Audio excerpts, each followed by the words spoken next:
स्वागत है ट्रिकी हिंदी साहित्य चैनल में। Subscribe please, like and share comments. नमस्कार दोस्तों, मैं हूं विनोद राज। स्वागत है ट्रिकी हिंदी साहित्य चैनल में। दोस्तों, क्या आप भी नेट की तैयारी कर रहे हैं? यदि आप यूजीसी एनटीए नेट की तैयारी कर रहे हैं तो वो भी हिंदी साहित्य से, तो उन सभी नेट की तैयारी करने वाले स्टूडेंट्स दोस्तों के लिए यह वीडियो बहुत ही खास रहने वाली है। तो आप अंत तक बने रहें और यदि आप मेरे चैनल को सब्सक्राइब ना किए हों तो सब्सक्राइब कर दें, बेल आइकन घंटी को प्रेस कर दें, क्योंकि मेरे इस चैनल के द्वारा हिंदी साहित्य को की तैयारी में ज़्यादा से ज़्यादा जो सुविधाएं दी जा रही है वह सुविधा ये है कि ट्रिक बेस बताई जा रही है कैसे हम चीज़ों को याद कर सकते हैं। क्योंकि हिंदी में मानते तो यहाँ हिंदी की तैयारी करने वाले या अन्य सब्जेक्ट के स्टूडेंट जो होते हैं वो कहते हैं कि हिंदी से नेट करना आसान है। मानता हूँ थोड़ी अन्य सब्जेक्टों की अपेक्षा सरल है, लेकिन इतनी भी सरल नहीं जितना लोग समझते हैं। क्योंकि यहाँ इतने सारे लेखक हैं, इतने सारे कवि हैं और हर लेखक 10-10, 20-20, यहाँ तक कि 21-21, 22-22 निबंध लिखे हैं, कहानी लिखे हैं, कहानी संग्रह लिखे हैं, उपन्यास लिखे हैं। उनको क्रम से याद रखना और क्रम के साथ साथ सन याद रखना इतना आसान नहीं होता। तो उनके लिए मेरे इस चैनल के माध्यम से ट्रिक बताई जा रही है कैसे हम चीज़ों को याद कर सकते हैं। तो आप मेरे चैनल से जुड़े रहिए और ज़्यादा से ज़्यादा अपने दोस्तों तक इस खबर को, मेरे चैनल को विस्तारित करवाइए। तो आज की जो टॉपिक है हिंदी भाषा की उत्पत्ति और विकास, अंत तक बने रहें। देखते हैं। भाषा भास धातु से निकला हुआ शब्द है। ये कई बार ये प्रश्न छोटे छोटे एग्जामों में भी पूछा जाता है। तो जो भाषा जो होती है भास धातु से निकला हुआ शब्द है, जिसका अर्थ होता है व्यक्त हुई वाणी, यानी व्यक्त की गई वाणी, जो मुंह से कुछ निकाला गया हो, मुंह से कुछ ध्वनि निकली हो, वही क्या है? व्यक्त करना। अर्थात मनुष्य ध्वनि संकेतों के माध्यम से अपने विचार जब दूसरे तक पहुंचाता है तथा दूसरे के विचार को समझता है, क्या करता है? अपने विचार को पहुंचाता है और दूसरे को क्या करता है? ग्रहण कर लेता है, समझ लेता है। इस प्रक्रिया को हम क्या कहा जाते हैं? भाषा कहते हैं। ठीक है, आगे बढ़ते हैं। भाषा की विशेषताएं, याद रखिएगा ये विशेषताएं बहुत ज़्यादा पूछी जाती है। मैं उन्हीं विशेषताओं को चुना हूं जो ज़्यादातर एग्जामों में पूछे जाते हैं, या करेक्ट करने के लिए, या निम्नलिखित में से कौन सी विशेषता नहीं है, ऐसे प्रश्न जो पूछे जाते हैं। तो देखिए भाषा क्या है। पहली जो विशेषता है, भाषा की मूल इकाई क्या है? ध्वनि है। क्या है? ध्वनि है। ध्वनि मतलब जो कुछ भी निकले, चाहे वो सर किसी तरह की आवाज़ हो, या कोयल की आवाज़ हो, या पंछी की आवाज़ हो, या नगाड़े की आवाज़ हो, किसी भी प्रकार की ध्वनि जो निकले वही ध्वनि क्या कहलाती है? भाषा की इकाई होती है, यानी मूल इकाई जहाँ से उसकी शुरुआत होती है। और ध्वनि को हम और नाम से कहा जाता है, उसे कहा जाता है नाद, स्फोट और स्वनिम। अपने पाठ्यक्रम में स्वनिम नाम से है। ठीक है। जो दूसरी विशेषताएं भाषा संरचनात्मक अमूर्त विधान है। इसका तात्पर्य यह हुआ कि भाषा को हम संरचना दे करके, कुछ आकृति दे करके उसको हम क्या कर सकते हैं? अमूर्त बना सकते हैं। मूर्त से क्या कर सकते हैं? अमूर्त बना सकते हैं। अमूर्त विधान है, यानी अमूर्त विधान का मतलब हम उसको एक आकार दे सकते हैं संरचनात्मक के, यानी रचना के द्वारा। तीसरी जो विशेषता है वह है भाषा ध्वनि प्रतीकों के माध्यम से मूर्त हो जाती है। जब भाषा में ध्वनि का प्रयोग हो जाता है, उसके प्रतीक चिन्हों का प्रयोग हो जाता है, तो क्या हो जाती है? मूर्त बन जाती है, अर्थात उसमें कोई ना कोई प्राण आ जाता है। अगला है भाषा एक मानसिक प्रक्रिया है। भाषा क्या है? मानसिक प्रक्रिया है, यानी मन से हम जो सोच लेते हैं, जो कार्य करने के लिए ठान लेते हैं, उससे क्या होती है? हमारी भाषा का निर्माण हो जाता है। ठीक है ना? यानी मन के द्वारा जो व्यक्त की जाती हुई भाषा है। भाषा अनुकरण के द्वारा सीखी जाती है। आप प्रायः देखे होंगे कि जब बच्चा जन्म लेता है तो क्या करते हैं? माँ के क्रियाकलापों का अनुकरण करता है। माँ जो बोलती है उसी को बच्चा क्या करता है? ग्रहण करता है। इसीलिए कहा गया है कि माँ जो होती है बच्चे की क्या होती है? प्राथमिक गुरु होती है, यानी माँ के द्वारा ही भाषा सीखी जाती है। तो भाषा अनुकरण के द्वारा सीखी जाती है, ठीक है ना। नेक्स्ट है भाषा अर्जित संपत्ति है। भाषा को हम अर्जित करते हैं, ग्रहण करते हैं, ठीक है ना, कहीं से अपने आप नहीं आ जाती, उसको हम सीख लेते हैं और वो हमारे द्वारा एक हमारे भाषा का पिटारा बन जाती है, वो हमारे लिए संपत्ति हो जाती है। ये जो है अगली, भाषा एक गत्यात्मक प्रक्रिया है। गत्यात्मक मतलब चलता फिरता, यानी एक स्थान से दूसरे स्थान को भाषा चलती है। उदाहरण के स्वरूप जैसे इस समय इंडिया में भोजपुरी फिल्म का ज़्यादातर विस्तार होता जा रहा है। क्यों?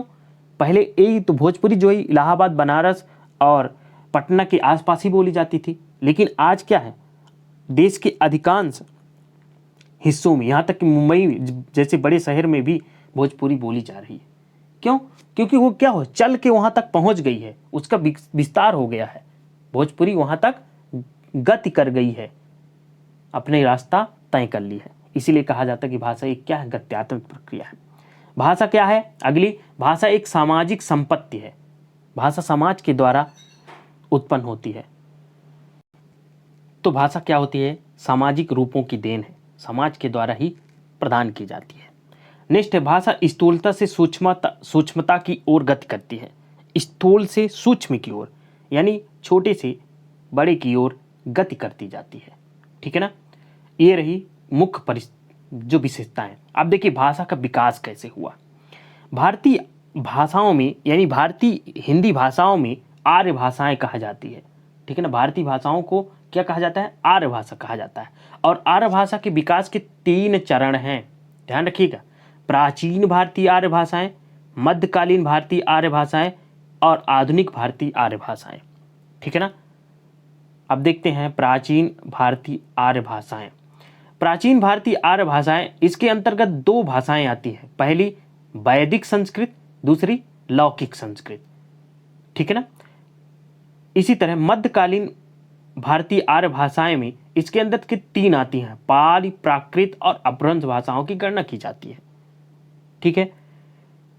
आधुनिक भारतीय आर्य भाषाएं में इसके अंतर्गत विभिन्न प्रकार की हिंदी भाषाएं, जैसे पूर्वी हिंदी, पश्चिमी हिंदी, राजस्थानी, बिहारी, पहाड़ी हिंदी की उप भाषाएं सम्मिलित की गई हैं।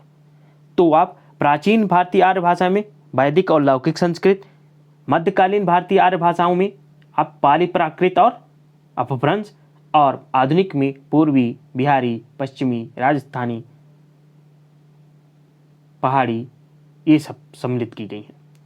अब देखते हैं हिंदी भाषाओं का क्रम या विकास का जो क्रम होता है, ये बहुत पूछा जाता है, ध्यान रखिएगा। हिंदी भाषा का विकास क्रम जो है, सबसे पहले आपकी आती है वैदिक संस्कृत, उसके बाद क्या आती है, लौकिक संस्कृत, यानी वैदिक संस्कृत के बाद लौकिक संस्कृत का विकास हुआ। कहीं कहीं वैदिक और लौकिक संस्कृत न मिलकर केवल संस्कृत लिखा होता है, इसीलिए कहा जाता है हिंदी भाषा की आदि जननी कौन सी है, संस्कृत है। फिर उसके बाद पाली आई, फिर आई आपकी प्राकृत आई, फिर आई अपभ्रंश, और अपभ्रंश के बीच में छोटा सा 200 वर्षों का समय अवहट्ट का होता है। फिर उसके बाद आती है पुरानी हिंदी, पुरानी हिंदी के बाद आपकी खड़ी हिंदी आ जाती है। तो ये भारतीय भाषा, हिंदी भाषा का विकास क्रम है। यहाँ से प्रश्न जरूर पूछा जाता है, इसलिए आपको इसको अच्छे से तैयार करके रखिएगा। वैदिक के बाद लौकिक, लौकिक के बाद पाली, पाली के बाद प्राकृत, प्राकृत के बाद अपभ्रंश, अपभ्रंश के बाद पुरानी हिंदी या हिंदी, ठीक है। आगे बढ़ते हैं। प्राचीन भारतीय आर्य भाषाएं। प्राचीन भारतीय आर्य भाषाओं का समय जो दिया गया है 1500 ईसा पूर्व से 500 ईसा पूर्व तक, ध्यान रखिएगा, 1500 ईसा पूर्व से 500 ईसा पूर्व तक। इसके अंतर्गत 2 भाषाएं आती हैं, पहली आपकी वैदिक संस्कृत जो 1500 से 800 ईसा पूर्व तक है। वैदिक संस्कृत में वेदों की संस्कृत है, जिसमें 4 वेद हैं, उपनिषद हैं, वेदांग जिसमें शिक्षा, कल्प, निरुक्त, व्याकरण, छंद, ज्योतिष हैं, ये हो गया वेदांग। तो वैदिक संस्कृत में वेद आते हैं आपके, उपनिषद आता है, वेदांग आता है, शिक्षा आता है। वेदांग के अंतर्गत आपका शिक्षा, कल्प, निरुक्त, व्याकरण, छंद, ज्योतिष होती है, ठीक है ना। अब देखते हैं लौकिक संस्कृत। लौकिक संस्कृत का जो समय है 800 ईसा पूर्व से 500 ईसा पूर्व तक। देखिए प्राचीन भारतीय आर्य भाषा का समय जो है 1500 ईसा पूर्व से 500 ईसा पूर्व तक है, जिसमें वैदिक संस्कृत का कितना हो गया 1500 से 800 ईसा, और लौकिक का क्या हो गया 800 से 1500 ईसा पूर्व। इसमें रामायण महाभारत आदि ग्रंथ लिखा गया, ठीक है ना। तो वैदिक में क्या लिखा गया, वेद पुराण वेदांग उपनिषद, ठीक है ना। और जबकि लौकिक संस्कृत में आपका रामायण महाभारत जैसे ग्रंथों की रचना हुई। ओके, आगे बढ़ते हैं। मध्यकालीन भारतीय आर्य भाषाएं, इसका जो समय है 500 ईसा पूर्व से 1000 ईस्वी तक। अब देखिए पहले ईसा पूर्व चलता था, अब ईस्वी आ गई है, ठीक है ना। इसके अंतर्गत 3 भाषाएं आती हैं, जिसमें पहले आती है आपकी पहली जो आती है आपका पाली, जिसका समय होता है 500 ईसा पूर्व से 1 ईस्वी तक। क्योंकि समय क्या हो, ईसा पूर्व से ईस्वी तक आने में घटता था, अब ईस्वी से आगे बढ़ेगी। प्राकृत जिसका समय 1 ईस्वी से 500 ईस्वी तक, कंफ्यूज मत होइएगा। 500 ईसा पूर्व से 1 ईस्वी आपकी क्या होगी पाल, प्राकृत 1 ईस्वी से 500 ईस्वी तक ये प्राकृत होगी, और जो अपभ्रंश है 500 ईस्वी से 1000 ईस्वी तक, इसका ये समय हो गया। अब देखते हैं इन तीनों का विवरण थोड़ा। पाली भाषा का संबंध गौतम बुद्ध के उपदेशों, गौतम बुद्ध, पाली भाषा में क्या दिया गया है, गौतम बुद्ध के उपदेश दिए गए हैं। बौद्ध धर्म के जो संस्थापक थे गौतम बुद्ध ने अपनी रचना त्रिपिटक, जिसमें क्या है विनय सुक्त अधिधम्ब की रचना की है उन्होंने। तो पाली भाषा किसकी भाषा हो गई, बौद्ध की भाषा हो गई, बौद्ध धर्म की भाषा हो गई। संपूर्ण बौद्ध धर्म इसी पर आधारित था, ठीक है ना। अब देखते हैं प्राकृत, यहां से प्रश्न ज्यादा पूछते हैं। सामान्यतः प्राकृत का अर्थ होता है सहज या स्वाभाविक। प्राकृत को विद्वानों ने संस्कृत से पूर्व पाक प्लस कृत पहली सहज भाषा मानते हैं। ध्यान रखिएगा यहां पे, पाक प्लस कृत पहली सहज भाषा, ठीक है ना। पाक मीन्स पहली, कृत मीन्स सहज भाषा। प्राकृत भाषा को नैसर्गिक, प्रकृत या अकृत्रिम भाषा भी कहते हैं। इसके 3 नाम हैं, नैसर्गिक, प्रकृत या अकृत्रिम भाषा, ठीक है ना। डॉक्टर ग्रियर्सन ने इसे प्राइमरी प्राकृत कहा है। ग्रियर्सन ने क्या कहा है, प्राइमरी प्राकृत कहा है। डॉक्टर हेमचंद ने कहा है कि संस्कृत के बाद विकसित भाषा को प्राकृत कहते हैं। उन्होंने कहा है संस्कृत में प्राकृति संस्कृतम तत्र भवम तत्र आगतम व प्राकृतम, यानी संस्कृत के बाद विकसित भाषा को प्राकृत कहा जाता है, जबकि प्राकृत के पहले पाली आई है।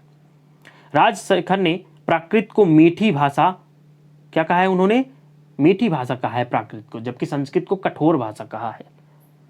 स्वाभाविक है, जो वेदों पुराण की भाषा है जो ना, वो बहुत ज़्यादा कठिन है, उसको पढ़ने में हम लोग मतलब उच्चारण करने में बहुत दिक्कत होती है। जब प्राकृत आई, पाली आई, तो उसमें थोड़ा क्या हुआ, तरलता आई, उसमें सुधार आ गया। जो लौकिक भाषा आ गई थी, लौकिक संस्कृत, जैसे महाभारत और रामायण की भाषा थोड़ी पढ़ने में लायक हो गई थी। उसके पहले जो वेद पुराण की भाषा थी ना, वो पढ़ना बहुत कठिन था। आगे बढ़ते हैं। 8वीं शताब्दी में एक वाक्पति राज ने प्राकृतिक महाकाव्य की रचना की थी, उसका नाम था गौ बहो। में प्राकृत को उन्होंने जन भाषा कहा है। ध्यान रखिएगा, 8वीं शताब्दी के थे वाक्पति राज, वाक यहाँ तो थोड़ा गलत लिखा है, वाक्पति राज ने प्राकृत महाकाव्य में, जो उनका महाकाव्य का नाम था, वो नाम था गौ डवहु, में प्राकृत को जन भाषा कहा है, ठीक है ना। अब देखते हैं प्राकृत भाषा के अन्य जो महाकाव्य हैं। सेतुबंध रचनाकार, सेतुबंध एक महाकाव्य है जिसके रचनाकार प्रवरसेन थे। गौ डवहो के रचनाकार वाक्पति राज। कुमारपाल चरित के रचनाकार हेमचंद, पूछा जाता है ये। लीलावह के रचनाकार कौतुहक आदि प्राकृत भाषा के महाकाव्य हैं। तो पहला प्राकृत भाषा महाकाव्य आपका सेतुबंध कहलाएगा, ठीक है ना। अब देखते हैं अपभ्रंश। अपभ्रंश भाषा के अर्थ में अपभ्रंश का प्रयोग 6ठी सदी से मिलने लगता है। 6वीं सदी से इसका क्या होता है, प्रयोग मिलने लगता है। अपभ्रंश का अर्थ होता है बिगड़ा हुआ। प्राकृत की तुलना में जिस भाषा में ध्वन्यात्मकता ध्वन्यात्मक तथा व्याकरणिक परिवर्तन हो गए हों तथा क्या हो, उसे विद्वानों ने अपभ्रंश या अपहट्ट, अवहट्ट का समय क्या, ये ध्यान रखिएगा, 900 ईस्वी से 1100 ईस्वी तक 200 वर्ष का समय के नाम से अभिहित किया है। मतलब कहने का तात्पर्य हुआ यह कि जिस भाषा में ध्वन्यात्मकता का व्याकरणिक परिवर्तन हो गया हो, व्याकरण के द्वारा कुछ परिवर्तन कर दिया गया हो, वही क्या है, अपभ्रंश है, वही अवहट्ट है। ठीक है ना। अब देखते हैं अपभ्रंश के अन्य नाम। अपभ्रंश को अवहंस, ग्रामीण भाषा, देसी भाषा, अभीरी भाषा, अभिरोक्ति आदि नामों से जाना जाता है। ये यूजीसी में एक बार प्रश्न पूछ चुका है कि अपभ्रंश को निम्नलिखित में से किन नामों से नहीं जाना जाता। ये प्रश्न यहाँ से पूछा गया है, ध्यान रखिएगा। तो अवहंस ग्रामीण भाषा, देसी भाषा, अभीरी भाषा, अभिरोक्ति आदि नामों से जाना जाता है। भरतमुनि ने अपभ्रंश के लिए अभिरोक्ति शब्द का प्रयोग किया, जिसका प्राचीनतम उदाहरण भरतमुनि के नाट्यशास्त्र में मिलता है। अभिरोक्त, ध्यान रखिएगा, अभिरोक्ति नाम किसने दिया, भरतमुनि ने। आचार दंडी के अनुसार काव्यादि में अभीरों की भाषा को अपभ्रंश कहते हैं, यानी आचार दंडी ने अपभ्रंश को अभीरों की भाषा कहा है। ठीक है ना। आगे बढ़ते हैं, ये इंपॉर्टेंट है। अपभ्रंश का प्रथम प्रबंध काव्य धनपाल कृत भविष्यत कहाँ है। ये प्रश्न यूजीसी में कई बार पूछा जा चुका है। भविष्यत कहाँ के रचनाकार कौन है, धनपाल है, जो क्या है, अपभ्रंश का प्रथम प्रबंध काव्य है। ठीक है ना। आगे देखते हैं, पौमचरित अपभ्रंश का सर्वश्रेष्ठ महाकाव्य है। पौमचरित अपभ्रंश का सर्वश्रेष्ठ महाकाव्य, जिसके रचनाकार कौन है, स्वयंभू है। इसे देखकर स्वयंभू को अपभ्रंश का वाल्मीकि कहा गया है। ये जो पौमचरित महाकाव्य है, इसे महाकाव्य कहा जाता है, जो कि जिसके रचनाकार स्वयंभू हैं। इसे देखकर स्वयंभू को क्या कहा गया, अपभ्रंश का वाल्मीकि कह दिया गया, क्योंकि बहुत कुछ रामायण से मिलता जुलता था। अपभ्रंश ग्रंथ महापुराण के रचनाकार कौन थे, पुष्पदत्त। ठीक है ना। आगे बढ़ते हैं, डॉक्टर भयाड़ी ने स्वयंभू को अपभ्रंश का कालिदास और पुष्पदत्त को अपभ्रंश का भवभीत कहा है। ये इंपॉर्टेंट है, आईएमपी। ठीक है। आगे बढ़ते हैं, अब देखते हैं अपभ्रंश के प्रकार। अपभ्रंश के जो प्रकार हैं, पहला, नमिसाधु ने अपभ्रंश के 3 भेद बताए हैं। ये प्रश्न पूछा जा चुका है, हम वही कंटेंट उठाए हैं जो प्रश्नों में पूछा गया है या पूछे जाने की संभावना है। पहला उपनगर, आभीरी और ग्राम्या। तो नमिसंधु ने अपभ्रंश के कितने प्रकार बताएं, 3 बताएं। मार्कंडे ने भी 3 बताया है, और मार्कंडे कृत प्राकृत सर्वस्व जो उनका एक ग्रंथ है, उसमें उन्होंने अपभ्रंश के 3 भेद बताए हैं।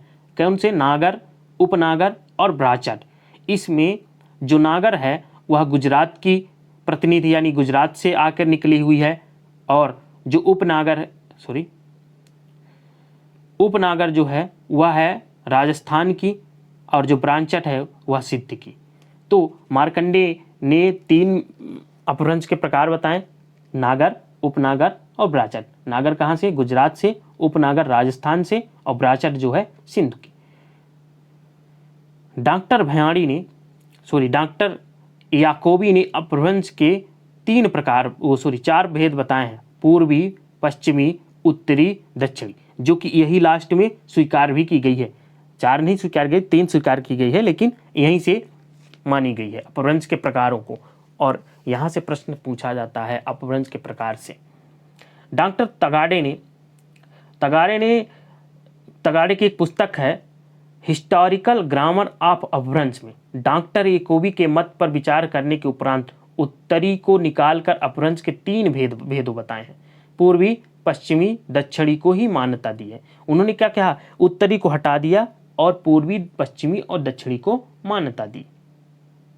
डॉक्टर नामवर सिंह ने अपनी रचना हिंदी के विकास में अपभ्रंश का योग, ये इनका एक पुस्तक का नाम है, हिंदी के विकास में अपभ्रंश का योग, में डॉक्टर तगाड़े के मत की समीक्षा की, और उन्होंने दक्षिणी भेद को व्यर्थ मानकर अपभ्रंश के केवल 2 भेद माने हैं। वह कौन है, पूर्वी और पश्चिमी।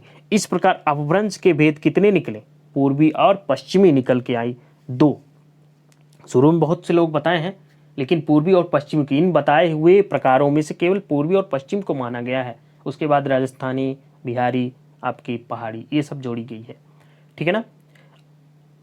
अब देखते हैं यहां से एक बार प्रश्न यूजीसी में यही प्रश्न हूबहू प्रश्न उठाया था कि अपभ्रंश में स्वर हैं, तो अपभ्रंश में कितने हैं स्वर? 10 हैं। ह्रस्व में आपका आ, ई, उ, ए, ओ में बिंदी वाला आएगा। ठीक है ना। और दीर्घ में आ, ई, उ, ए, ओ ये आता है। तो इस प्रकार स्वरों की संख्या कितनी हो गई? 10 हो गई। याद रखिएगा। हिंदी में जो आज सर्वनाम है वह अपभ्रंश से ही विकसित हुए थे। जैसे हाउ से हम, मई से मैं, मुझ में से मुझे, तुहु से तुम, तू से तू, सो से वह या वो, तस से उस, एह से यह इत्यादि। इस प्रकार हिंदी में जो आज सर्वनाम बोले जा रहे हैं वह अपभ्रंश की ही देन है। ओके, आगे बढ़ते हैं। आधुनिक अपभ्रंश में आधुनिक भारतीय आर्य भाषाएं, ये इंपॉर्टेंट है, यहां से प्रश्न पूछा जाता है, आप जरूर इसको तैयार करिएगा। सौरसेनी अपभ्रंश। सौरसेनी अपभ्रंश के अंतर्गत 3 भाषाएं हैं, पश्चिमी, राजस्थानी, गुजराती। इसके लिए मैं एक ट्रिक लाया हूं, पराग, पश्चिमी, राजस्थानी और गुजराती। तो पराग याद करके आप लिखिएगा सौरसेनी से। आगे है मागधी। मागधी में आपकी 3 भाषा है, 4 भाषाएं हैं,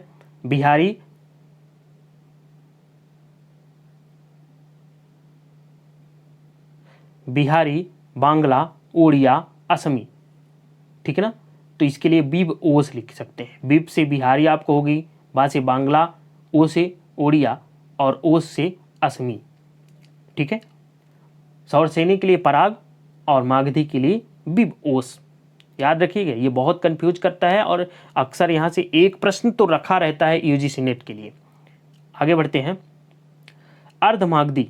अर्धमागधी में केवल अर्धमागधी अपभ्रंश में केवल एक भाषा आती है, वो एक पूर्वी भाषा, और पूर्वी के अंतर्गत 3 आते हैं, अवधी, बघेली और छत्तीसगढ़ी। याद रखिएगा। महाराष्ट्रीय अपभ्रंश से मराठी निकल के आइए, ब्रांचट अवधी से सिंधी, पहचाजी अपभ्रंश से लहांदा और पंजाबी, और जो लास्ट में है 7वां अपभ्रंश खस, जिससे पहाड़ी निकली। तो इस प्रकार अपभ्रंश के कितने प्रकार हो गए? भारतीय आर्य भाषाओं की उपभाषाओं में बांटा गया है, तो 7 भाषाओं का। ओके, आगे बढ़ते हैं। अवहट्ट। अब अवहट्ट क्या है? अवहट्ट का समय 900 ईस्वी से 1100 ईस्वी तक माना गया है। अवहट्ट अपभ्रष्ट शब्द का विकृत रूप है। इसे अपभ्रंश या अपभ्रंश या परवर्ती अपभ्रंश कह सकते हैं। हिंदी साहित्य में इसका प्रयोग लगभग 14वीं सदी तक होता रहा है। ठीक है ना। अवहट्ट के प्रमुख रचनाएं कौन कौन सी हैं? पहला है ज्योतिरेश्वर ठाकुर कृत वर्णरत्नाकर, अब्दुल रहमान कृत संदेश रासक, दामोदर पंडित कृत उक्त विक्त प्रकरण, विद्यापति कृत कीर्तिलता, रोड़ा कवि कृत राउल बेल कब आदि। तो ये रहा आपका आज का हिंदी भाषा का उत्पत्ति और विकास। यदि आपको अच्छा लगा हो तो आप मेरे चैनल को सब्सक्राइब करिए, बेल आइकन घंटी को प्रेस कीजिए, लाइक करिए और ज़्यादा से ज़्यादा अपने दोस्तों तक शेयर करिए। दोस्तों, इसी तरह मेरे चैनल में बहुत सारी यूजीसी हिंदी नेट से संबंधित वीडियो डाली गई है, जिसमें ट्रिक भी बताई गई है, याद करने का तरीका भी बताया गया है और बहुत ही अच्छी अच्छी ट्रिक बताई गई है। यदि आप उनको पढ़ लेंगे तो भूलेंगे नहीं। तो आप इसी तरह तैयारी करते रहिए और मेरे चैनल से जुड़े रहिए। मिलते हैं इसी तरह नेक्स्ट वीडियो में, तब तक के लिए जय हिंद, धन्यवाद।